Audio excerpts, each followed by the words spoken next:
Então, muito bem, gente. Nós vamos resolver um exercício da última avaliação que vocês fizeram sobre leis de Kirchhoff. Esse exercício aqui, ele será chamado para fins de identificação de questão 4, né? Questão 04. Por quê? Para cada um ele aparecia numa determinada posição da prova, né? Então, o enunciado da questão é assim: seja a figura a seguir, sobre esse fato são feitas as afirmações, analise cada uma e assinale se é verdadeira ou se é falsa. O circuito é esse que está ali, então eu só coloquei nomes: o E1 de 55 volts, R1 de 15 ohms, R2 25 ohms, R3 10 ohms, E2 eu estou dizendo que vale, né? Aqui então o E2, esse cara aqui seria E2, vale 60 volts, E2 60 volts, E3 25 volts, E4 24 volts e E5 que é de 120 volts. São as 5 fontes de força eletro ou contra-eletromotriz que a gente tem aqui. Aí as resistências, né? O R1 de 15 ohms, o R2 de 25 ohms, R3 10 ohms, aí aqui R4 16 ohms e R5 de 8 ohms. Então, nosso objetivo é assinalar se as afirmações são verdadeiras ou se elas são falsas. Bom, para as afirmações serem verdadeiras ou falsas, a gente vai ter que fazer o cálculo para poder analisar isso. Então, nós teremos que calcular principalmente as correntes, que o item A, B, C fala justamente nos valores das correntes. Fala justamente nos valores das correntes. Então, primeiro passo para se aplicar as leis de Kirchhoff, qualquer que seja o exercício, especialmente esses circuitos aqui, que é sobre cálculo de corrente numa malha, é bom a gente fazer duas opções sempre. Sempre tem duas escolhas para você fazer. São dois critérios que você vai impor aí. Primeiro, você vai escolher o sentido da corrente em cada ramo e o sentido de percurso em cada malha. São duas coisas distintas. Primeiro, você vai identificar quem são os nós do circuito.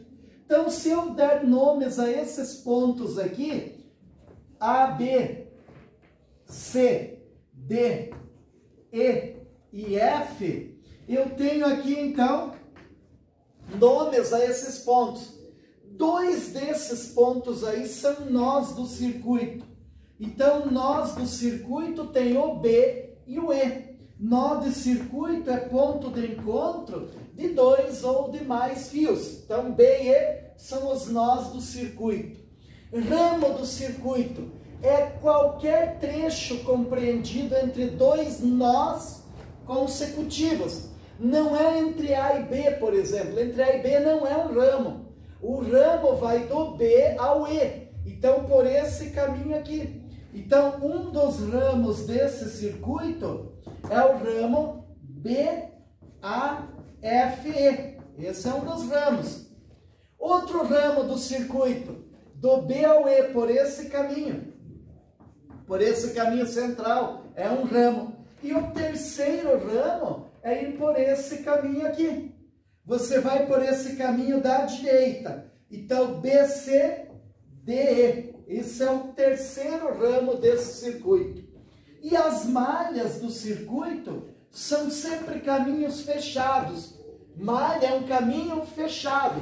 Então, quando você tem a malha do circuito, você sai de um ponto e volta até ele mesmo. Então, olha só aqui. Se eu sair do A, B, E, F, A. Isso é uma malha. Voltei ao ponto de partida. Então, isso aqui é uma malha do circuito. Outra malha do circuito, posso sair do B, passar pelo C, pelo D E aí voltar no B. Então eu tenho aqui B, C, D, E, B. E tem ainda uma terceira malha, que nesse caso a gente não vai usar, que ela seria essa malha externa. A, B, C, D, E e F. E aí retorna no A. Então são essas as 3 malhas do circuito. Nós temos então 2 nós, 3 ramos e 3 malhas. As malhas que a gente vai usar vão ser essas duas, para não ter que usar todas essas letras, chamar aqui de 1 e aqui de 2, né? Então vamos usar essas 2 malhas só. Poderíamos usar com a terceira, perfeito, mas é mais prático usar a lei dos nós. Então aqui a gente combina as 2 leis de Kirchhoff. Usamos a lei das malhas e usamos a lei dos nós, para poder reduzir. Porque nessa malha externa eu teria uma quantidade bem maior de elementos. O resultado dá o mesmo, mas dá um pouquinho mais de conta. Então a gente vai usar a lei dos nós, para um dos 2 nós, porque eles usam as mesmas correntes, você já vai ver. E daí a lei das malhas, nessas 2 malhas aqui, na malha da esquerda e na da direita. Então, primeiro passo, atribuir correntes. Em cada ramo do circuito, você atribui a corrente. Então, por exemplo, aqui, eu vou dizer que a corrente seja chamada de I1 e tenha esse sentido. Mas por que esse sentido? Ora, porque eu observo uma coisa. Nesse sentido aqui, se eu chamar aqui então de corrente I1, tá certo? Aqui é a corrente I1. Nesse sentido, 25 volts é gerador, 55 volts também é gerador. Só por isso. Mas não teria necessidade. Se eu invertesse aqui, não fazia mal nenhum. A conta ia me dizer se eu tinha acertado ou não. Tá certo? Assim como a gente vai descobrir se o sentido correto é esse ou não. Mas você poderia fazer qualquer sentido. Vou pegar aqui I2. Por exemplo, a corrente para cá. I2. Então, essa corrente I2 vai fazer isso aqui. Vai chegar a esse ponto aqui. E aí 3, vou pensar que ela é para cá. Mas olha só, gente, eu posso estar completamente errado. E as correntes não serem assim. Eu posso estar completamente errado nisso que eu estou imaginando. Que aí 3 é desse jeito, ela pode ser o contrário. Mas se eu estiver errado, o que vai acontecer? O cálculo vai me mostrar isso. Como é que o cálculo vai me mostrar que eu estou errado? Eu vou fazer a conta e vai dar um sinal de menos. Mas não vai dar um número trocado. Por exemplo, da corrente dá menos 5, aí 1. Não era 5 amperes no sentido que eu indiquei, era sentido contrário. Mas o fato de ser menos 5, o módulo está correto. Então a corrente é 5, só que em sentido oposto. Isso só no final que a gente olha. Vai fazendo a conta completamente, com os sinais que der até chegar nos resultados finais. Depois você olha os sentidos. Isso então é a primeira coisa que eu já escolhi. Vamos escolher um segundo critério aqui. Percurso, para poder aplicar a lei das malhas lá no percurso. Então eu vou escolher aqui percurso que se assemelhe bastante à corrente. Então onde eu tenha a maior parte dos elementos sendo percorrida no sentido da corrente. Então vou escolher que aqui seja percurso em sentido horário, tá certo? Percurso em sentido horário. Esse é o meu percurso. Esse é o sentido de percurso que eu tenho aqui, tá certo? Sentido de percurso. Então, a corrente e o percurso podem coincidir ou podem não coincidir, tá certo? Podem não coincidir. Então, nós temos isso aqui. Veja que aqui nós temos, então, as correntes elétricas, tá certo? As correntes aqui, I2, para baixo aqui, e o percurso que eu escolhi. Na outra malha, eu vou escolher um percurso também. Também vou escolher sentido horário. Podia ter escolhido qualquer outro sentido. Qualquer outro não, só tem outro, né? Ou é horário ou é anti-horário. Então, não vamos imaginar que tem um monte de sentido para escolher aí. São 2, né? Então, eu escolhi esses sentidos aqui, tá certo? Então, o sentido da corrente eu escolhi e o sentido de percurso também eu escolhi. Então, foram minhas escolhas isso aqui. Posso ter errado tudo, não faz mal nenhum. No resultado eu vou descobrir. Quando eu chegar com as respostas, eu vou saber se eu acertei ou não. Então é isso que a gente vai observar agora.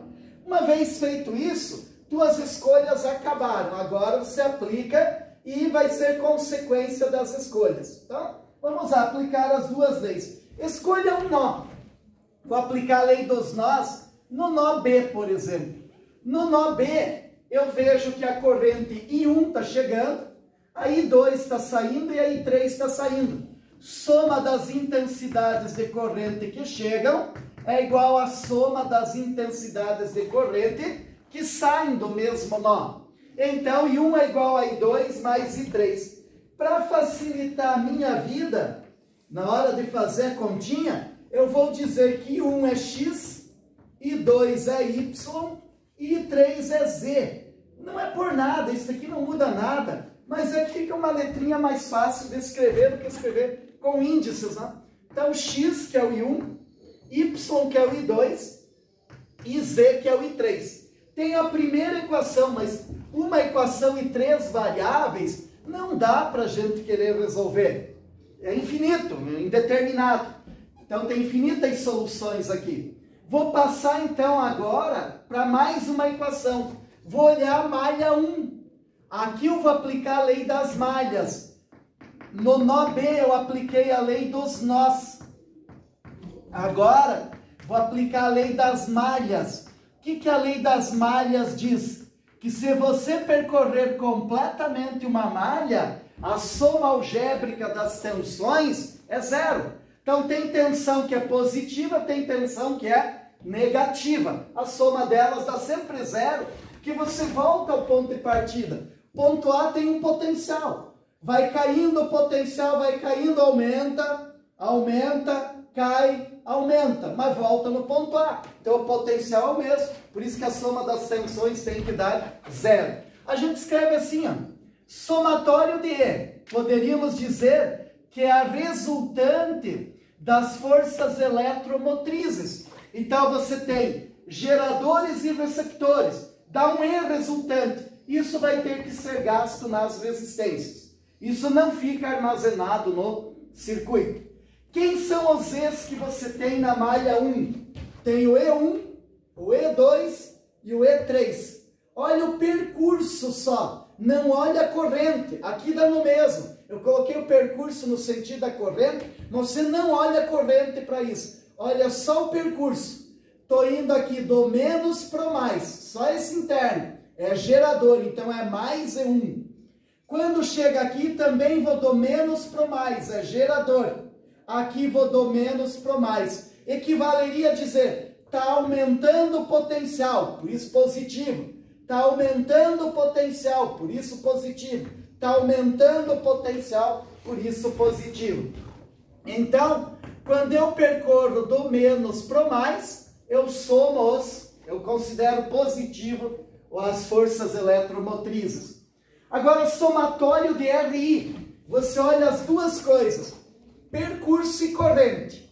Quando tem sentidos iguais, mais. Quando tem sentidos diferentes, menos. É só esse critério.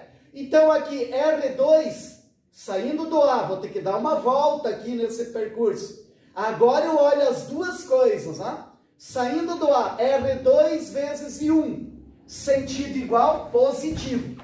R2 e 1. Aí aqui, R3 e 2, ó. Essa resistência é R3 e a corrente é I2. Então, R3 e 2. Também é positiva. Por que é positiva? Porque o percurso é para baixo e a corrente é para baixo. Outra resistência está aqui, R1 e 1. R1 e 1. R1 e 1 também positiva. Por quê? Porque o percurso e a corrente estão apontando para o mesmo lado. Vamos trocar os valores e já obter uma equaçãozinha aqui. E1, 55 volts. E2 vale 60 volts, esse aqui. mais E3, que vale 25 volts, igual a R2, 25 ohms, vezes I1. I1 a gente chamou de X, né? R3, 10 ohms, e 2 a gente chamou de Y. E R1, I1. R1 é 15, e o I1 a gente chamou de X. Então, aqui somando, você tem 140, 25x mais 15x, 40x, mais 10y. Pode simplificar um zero de todo mundo. 14 igual a 4x mais y. Veja, ficou assim. Ficou desse jeito. Agora já tenho duas equações e três variáveis. Ainda preciso de uma equação. Mais uma para poder resolver a questão. Mais uma equação. Qual vai ser essa outra equação? Na malha 2. Vamos aplicar a lei das malhas novamente. Ou seja, somatório de E é igual ao somatório de RI. Na malha 2, quem são os E's que a gente tem? Saindo do B, encontro E4, E5, e quando volta aqui, encontro E2 novamente. Eu escolhi percorrer em sentido horário. Então, quando eu passar pelo E2, pelo E4, é do mais para o menos. Então, é menos E4. Menos E4. Quando eu vou percorrer o E5, é mais, porque estou indo do menos para o mais. Está aumentando o potencial. Então, mais E5. E aí, aqui eu tenho do mais para o menos. Menos 60, menos E2. Veja que o E2, que usamos nas duas malhas, nessa aqui ele era positivo pelo percurso que eu escolhi. Na malha 1 ele era um gerador. Nessa aqui ele é um receptor, pelo sentido que eu escolhi de percurso. Somatório de RI. Tenho R4 vezes I3. R4 vezes I3. E esse R4 vezes I3 é positivo, porque corrente e percurso no mesmo sentido. Aí eu tenho aqui R5 e 8. R5 e 8. I3, R5 vezes I3. Olha só, olhando o sentido de percurso, para a esquerda, corrente para a esquerda, isso aqui é positivo. Positivo. E agora o único cuidado da questão é aqui, na malha da direita. Eu tenho aqui uma resistência que é R3 vezes I2. Mas olha só, corrente para baixo, percurso para cima. Essa é negativa. Então, menos R3 I2. Só essa questão aqui que a gente tem que cuidar. Aí o menos E4, então menos 24, E5, 120, menos E2, que é 60. R4, eu sei que é 16, I3 é Z, mais R5 é 8, I3 é Z, e R3 é 10, I2 é Y.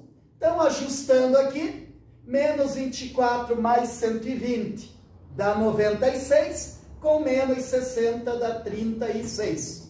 16 mais 8Z, 24Z, menos 10Y.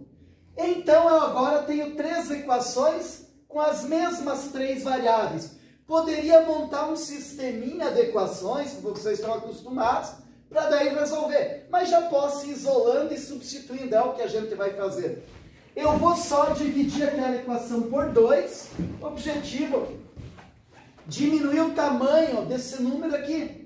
Se bem que a gente poderia deixar assim mesmo, que o resultado é o mesmo.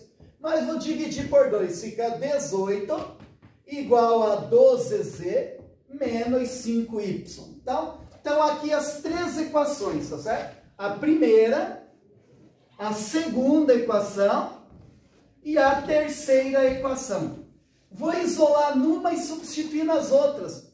Bom, mas isso está fácil, né? Porque o x já está isolado aqui. Então basta substituir aqui. Aí vou ficar com essas duas equações em função de quem? De y e de z. Como eu fico com função de y e de z, é só resolver o sisteminha formado por elas. Poderia isolar o z aqui e substituir lá na última. Ficaria lá a função de x e de z, x e y. Qual seria a vantagem? Não mexeria nessa aqui, que o y está sozinho, para me facilitar o uso de não usar fração já de cara. Mas isso não tem a menor importância, a gente pode fazer e resolver de qualquer maneira, né? Então, como aqui já está isolado o x, 14 é igual a 4 vezes x, que é y mais z, mais y. Então, aqui aplicando a propriedade distributiva, 4y mais 4z, mais 5 é mais y, né? Mais um y. Somando, nós vamos ter 5y mais 4z.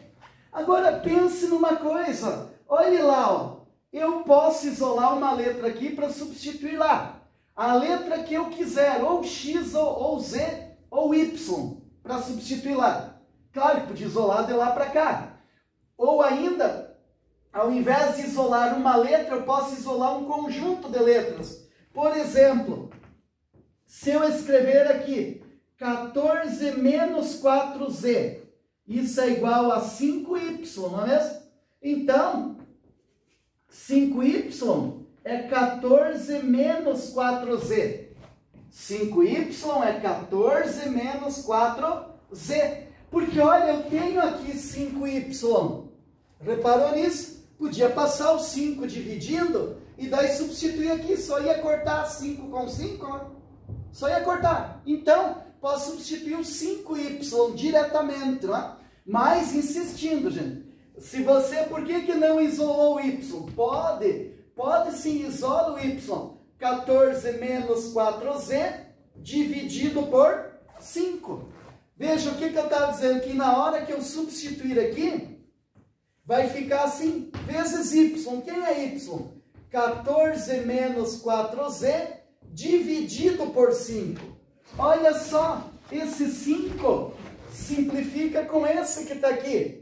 Mas não tome muito, mas muito cuidado aqui. Olha que aqui é como se tivesse um parênteses, né? Então esse sinal de menos vai influenciar todos os sinais aqui de dentro.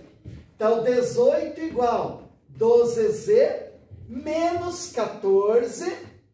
E aqui menos vezes menos, mais, né? Mais 4z.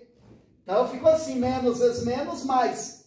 Esse menos 14 vem para cá somando. 18 mais 14 e ficou 12z mais 4z. 18 mais 14 é 32, igual a 16z. Aí, desde que você entrou na escola, passa o 16 dividindo, 2 amperes. Esse é o z. Achei a corrente z, 2 amperes. Para achar a corrente y, eu vou substituir aqui. Y igual a 14 menos 4 vezes z, que é 2, dividido por 5. Então, 14 menos 8, que é 4 vezes 2, dá 6 por 5, 1,2 amperes. Achei o y. E agora que eu tenho os dois valores, fica fácil de achar o x. Y, 1,2, mais z, que é 2. X igual a 3,2 amperes. Ah, então está aqui o I1. É o x, 3,2 amperes, e 2 é y, vale 1,2 amperes, e o z, 2 amperes. Veja que eu acertei as correntes aqui, elas são nesse sentido, porque deram todas positivas. Se o y tivesse dado negativo, por exemplo, o que significaria? Que o y, que é I2, não era para baixo, era para cima. Mas quando eu estou resolvendo, eu cheguei no y menos 1,2, vou calcular o x. Põe o y menos 1,2 ou já deixa mais 1,2? Não. Você coloca com o sinal que dá. Resolver o sistema de equações, isso aqui é um sistema de equações. Isso é da álgebra. não é da física.